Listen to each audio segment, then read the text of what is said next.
If you imagine a coin, it has two sides.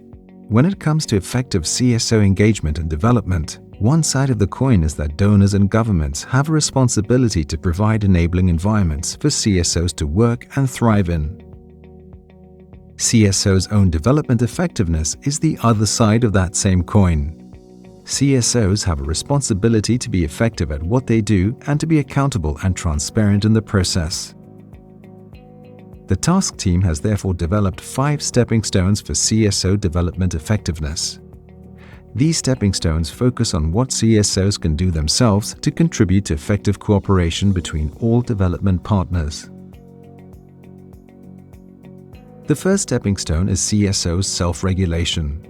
CSO Self-Regulation is a set of values or joint operational standards developed by civil society for civil society. A CSO's participation in self-regulation shows that it is accountable as an organization, but can also contribute to the accountability of the sector as a whole, which is good for the sector's reputation. Effective self-regulation mechanisms are voluntary and designed by CSOs in a consultative way. It is also key that there are public information disclosure requirements and that there is some monitoring for compliance with existing legal, financial, and procedural regulations, and some form of sanctioning for non-compliance in place. CSOs' initiatives need to be owned by their constituents and the right holders that they seek to serve or represent.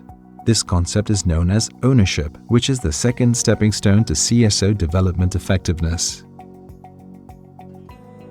Ownership implies that CSOs' initiatives are demand-driven and responsive to the priorities of their constituencies.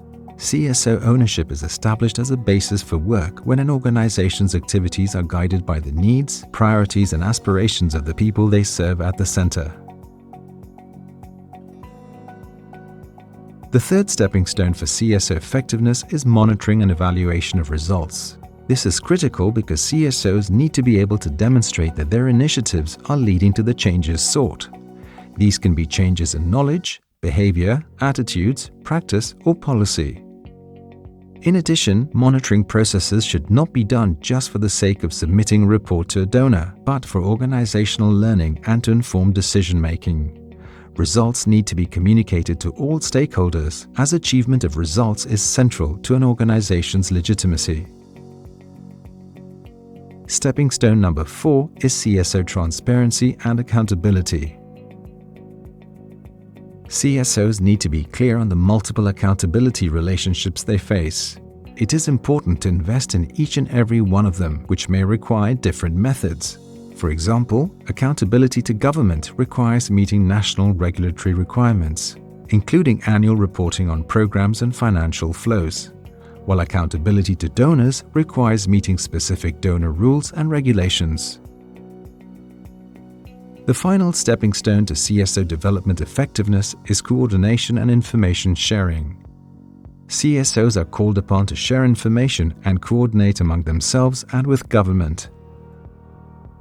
Coordination is important to CSOs' effectiveness as development actors because it helps to avoid duplication or gaps. It can increase impact by pooling expertise and resources based on comparative advantages and building on each other's strengths. You've made it through the 5 stepping stones. If these practices are pursued, CSOs assure themselves, their peers, their constituents, their donors and governments that they are effective, legitimate, and accountable development actors.